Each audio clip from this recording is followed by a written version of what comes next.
साथियों, स्वागत है आप सभी का हमारे YouTube चैनल अमन आकाश स्टडी में। अभी तक हमने पिछले वीडियोस में देखा है कंटिन्यूटी क्या होता है, उसके बाद किसी कंपोजिट फंक्शन को डिफरेंशिएट करने के लिए चेन रूल के बारे में पढ़ा था और डिफरेंशिएशन किसी फलन का क्या होता है इसके बारे में भी पढ़ा था। अब हम क्या करते हैं कि अभी इम्प्लिसिट फंक्शन को किस प्रकार से डिफरेंशिएट करना है इसके बारे में पढ़ेंगे। सबसे पहले देखिए कि इम्प्लिसिट फंक्शन आखिर होगा क्या।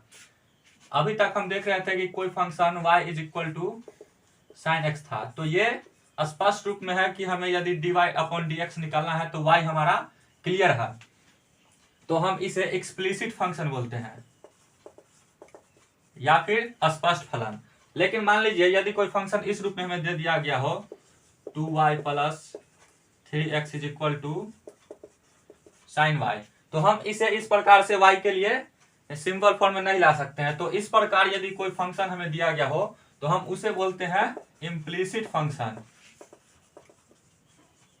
या फिर अस्पष्ट फलन। तो इस प्रकार के फंक्शंस का यदि हमें डिफरेंशिएशन करना हो, इसका हमें dy अपॉन dx निकालना हो यदि इस प्रकार के किसी फंक्शन का, तो देखिए हम सबसे पहले क्या करेंगे। हमारा ये जो टर्म है इससे हम y के रेस्पेक्ट में डिफरेंशिएट करेंगे और चेन रूल लगा के फिर इस y का भी डिफरेंशिएट कर देंगे। तो ty का y के रेस्पेक्ट में डिफरेंशिएशन क्या होगा 2, और इस y का फिर x के रेस्पेक्ट में डिफरेंशिएशन क्या होगा dy अपॉन dx।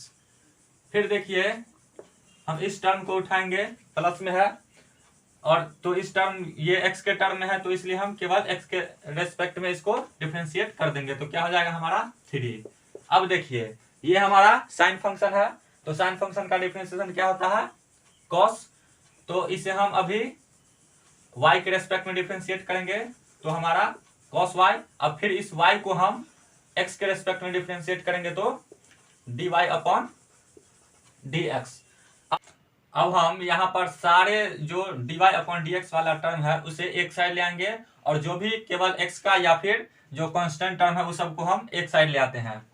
तो देखिए हमारा क्या हो जाएगा, ये dy अपॉन dx, इधर cos y है तो cos y, और इस 2 dy अपॉन dx को इधर लाएंगे तो -2 इज इक्वल टू हमारा इधर 3 रह जाएगा। इस प्रकार हमारा dy अपॉन dx जो होगा वो 3 अपॉन cos y -2 हो जाएगा। तो इस प्रकार से हम किसी भी इम्प्लिसिट फंक्शन को चेन रूल लगा के डिफरेंशिएट कर सकते हैं। कुछ को डाउट हो सकता है कि ये साइन y है तो इसका हम dy अपॉन dx किस तरह निकाल रहे हैं। इम्प्लिसिट फंक्शन में हम देख चुके थे कि चेन रूल में यदि साइन cos x का हमें डिफरेंशिएट करना है तो हम क्या करेंगे, पहले cos x को x के रिस्पेक्ट में डिफरेंशिएट कर लेंगे, मतलब माइनस साइन x, और फिर ये जो साइन फंक्शन है इसका डिफरेंशिएशन हम cos x के रिस्पेक्ट में करेंगे, तो क्या हो जाता था हमारा cos x। तो इसी तरह से यहाँ यदि हमारा साइन y हो तो पहले हम इस y के रिस्पेक्ट में साइन फंक्शन को डिफरेंशिएट करते हैं तो हमारा cos y हो जा रहा है, और फिर इस y को हम x के रिस्पेक्ट में डिफरेंशिएट करते थे तो हमारा dy अपॉन dx हो जाता है। तो यही मेन मुद्दा है हमारा किसी भी इम्प्लिसिट फंक्शन को डिफरेंशिएट करने में। चलिए अब हम इनवर्स ट्रिग्नोमेट्रिक फंक्शंस को किस प्रकार से डिफरेंशिएट करना है थोड़ा इसके बारे में देखते हैं। मान लीजिए हमारा कोई इनवर्स ट्रिग्नोमेट्रिक फंक्शन, सबसे सिंपल वाला ले लेते हैं साइन इनवर्स x।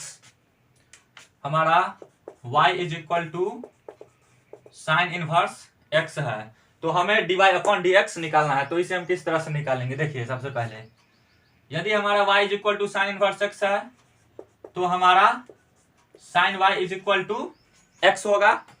अब हम दोनों साइड को x के रेस्पेक्ट में डिफरेंशिएट करेंगे तो क्या हो जाएगा हमारा साइन y का cos y dy upon dx, अभी जो बताया है इम्प्लिसिट फंक्शन को जिस प्रकार से करना है उसी प्रकार से, और ये x का 1, तो हमारा dy अपॉन dx जो है ये 1 अपॉन cos y हो गया। अब देखिए हमारा sine square x plus cos square x is equal to 1 होता है, इसलिए हमारा ये जो cos y है इसको हम लिख सकते हैं कि cos square y is equal to 1 minus sine square y, या फिर cos y is equal to root under 1 minus sine square y. तो यहाँ पर हमारा dy अपॉन dx जो हो जाएगा वो 1 upon root under 1 minus sine square y हो जाएगा। अब देखिए कि हमारा y is equal to sine inverse x था, तो हमारा ये x इज इक्वल टू क्या है, साइन y। तो हम यहाँ पर साइन y के जगह पर x रखेंगे तो क्या हो जाएगा हमारा 1 upon root under 1 minus x square.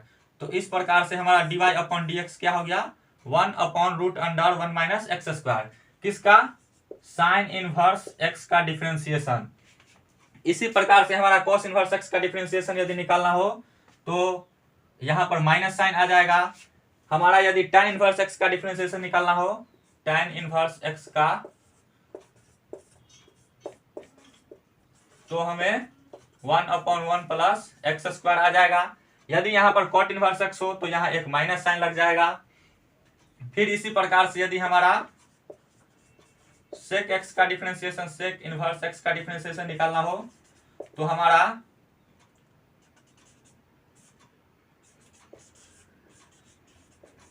x root under x square minus 1 आ जाएगा।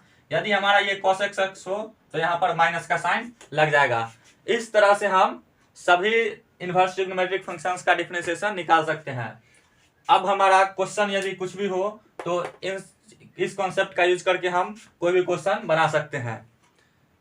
तो अभी के लिए फिलहाल इतना ही। अब नेक्स्ट क्लास में हम सबसे पहले एक्सपोनेंशियल फंक्शन और लोगरिथमिक फंक्शन को देखेंगे कि होता क्या है, और उसके बाद फिर उसका डिफरेंशिएशन किस प्रकार से करना है ये भी सीखेंगे। दोस्तों आप लोग कंटिन्यू प्रैक्टिस करते रहिए और हमारे साथ जुड़े रहिए। इसी तरह से आसान शब्दों में एकदम सभी कॉन्सेप्ट आप लोगों को समझा दिया जाएगा, और किसी के खामोशी को हमें खामोशी नहीं समझना चाहिए, क्योंकि ज्वालामुखी भी शांत होता है पर जब फटता है ना तो वो सभी को बर्बाद करके रख देता है, उसके आसपास फिर कोई रहने लायक नहीं रह जाता है। इसलिए आप लोग भी खामोशी से मेहनत करते रहिए। जिस दिन फटने का बारी आएगा ना उस दिन दुनिया आपको खुद देख लेगी। तब तक के लिए जय हिंद।